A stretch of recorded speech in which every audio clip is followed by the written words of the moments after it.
తెలంగాణ పురపాలక ఎన్నికల ప్రచారం క్లైమాక్స్ కి చేరుకుంది. రేపు సాయంత్రం 5 గంటలతో ఎన్నికల ప్రచారం హోరు ముగియనుంది. 2 వారాలుగా ప్రధాన పార్టీల ప్రచార పర్వం రాష్ట్ర వ్యాప్తంగా పండగ వాతావరణాన్ని తలపిస్తోంది. రేపు సాయంత్రంతో ప్రచారానికి తెరపడుతూ ఉండటంతో అభ్యర్థులు ఓటర్లని ప్రసన్నం చేసుకునేందుకు ఆఖరి ప్రయత్నాల్లో మునిగిపోయారు. ప్రచారానికి మరో రోజు మాత్రమే మిగిలి ఉండటంతో అన్ని పార్టీల అగ్రనేతలు క్షేత్రస్థాయిలో ప్రచారం నిర్వహిస్తున్నారు.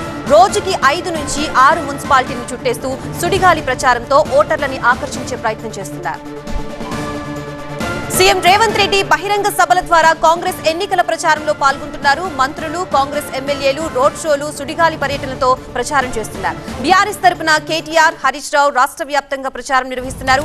బీజేపీ ప్రచారంలో కేంద్ర మంత్రులు కిషన్ రెడ్డి, బండి సంజయ్లతో పాటు ఎంపీలు, ఎమ్మెల్యేలు పాల్గొంటున్నారు. మహారాష్ట్ర సీఎం ఫడ్నవీస్, మాజీ ఎంపీ నవనీత్ కౌర్ బీజేపీ తరపున ఎన్నికల ప్రచారం నిర్వహించారు. ఇటు అభ్యర్థుల పాదయాత్రలు, బైక్ ర్యాలీలు ఇంటింటి ప్రచారంతో హోరెత్తిస్తున్నారు.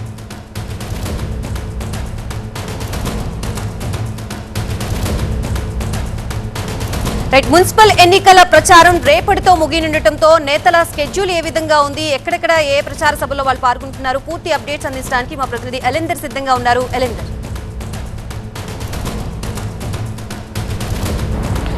తెలంగాణ రాష్ట్రంలో మున్సిపల్ ఎన్నికలకు సంబంధించి ఎన్నికల ఘట్టం చివరి అంకాన్ని చేరుకుందని చెప్పుకోవాలి. రేపటితో ప్రచారం సంబంధించినటువంటి సమయం ముగుస్తుండడంతో అన్ని పార్టీలు సర్వశక్తులు ఒడ్డేందుకు కీలక నేతలంతా కూడా రోడ్ షోలతో పాటు అదేవిధంగా సభలతో ప్రచారాన్ని ముమ్మరం చేసేందుకు ఇప్పటికే రంగంలో దిగారు. ఇప్పుడు అధికార పార్టీకి సంబంధించినటువంటి సీఎం రేవంత్ రెడ్డితో పాటు మంత్రులు కూడా జిల్లాల పర్యటనలో చేస్తూ అక్కడ ఉన్నటువంటి పరిస్థితికి తగ్గట్టుగా ప్రభుత్వం చేస్తున్నటువంటి సంక్షేమ పథకాలు కావచ్చు, గత ప్రభుత్వాలు చేసినటువంటి ఇబ్బందులకు సంబంధించినటువంటి విషయాన్ని ప్రజల్లోకి తీసుకెళ్తూ ప్రచారాన్ని ముమ్మరం చేస్తుంటే, మరొక వైపు బీజేపీ, బీఆర్ఎస్ కూడా ప్రస్తుత అధికార కాంగ్రెస్ పార్టీ చేసినటువంటి తప్పులను కావచ్చు, గతంలో బీఆర్ఎస్ చేసినటువంటి పథకాలు ప్రజలతో ఎలాంటి మేలు కలిగించాయనే అంశాలకు సంబంధించి బీఆర్ఎస్ తీసుకుంటే, కేంద్ర పథకాల ద్వారా రాష్ట్రంలో ఎలాంటి అభివృద్ధి జరిగిందనే అంశాలని ప్రస్తావిస్తూ ప్రస్తుతం ఉన్నటువంటి పరిస్థితులను ప్రజలకు తెలిపే విధంగా ఇటు బీఆర్ఎస్, బీజేపీ పార్టీలు ప్రచారాన్ని ముమ్మరం చేశాయి. ఓవరాల్గా 116 మున్సిపాలిటీలు, 7 కార్పొరేషన్లకు సంబంధించి 11వ తారీఖున ఎన్నికలు జరుగుతున్నటువంటి నేపథ్యంలో 9వ తారీఖు అంటే రేపు సాయంత్రానికి 5 గంటలకు పూర్తిగా ప్రచారానికి సంబంధించినటువంటి సమయం ముగుస్తుండడంతో మైకులన్నీ కూడా ఎక్కడికక్కడ మూగబోనున్నాయి.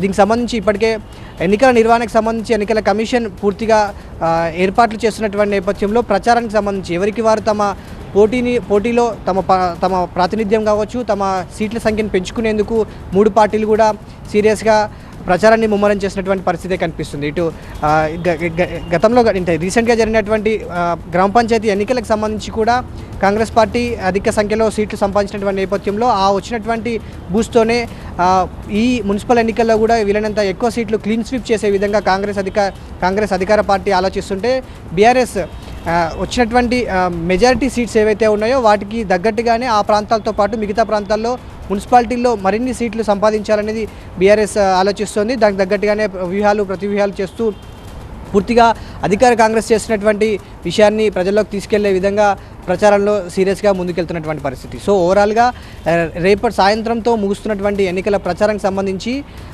పూర్తి స్థాయిలో ప్రజలు ఎటువైపు ఉంటారనేది తెలియాలంటే మాత్రం ఫిబ్రవరి 11న ఎన్నికల తర్వాత 13న ఫలితాలు రాబోతున్నాయి. ఆ ఫలితాల్లో ప్రజలు ఎటువైపు మొగ్గు చూపారనే అంశాలకు సంబంధించి రిజల్ట్స్ తెలిసే అవకాశం ఉంటుంది. Right, thank you.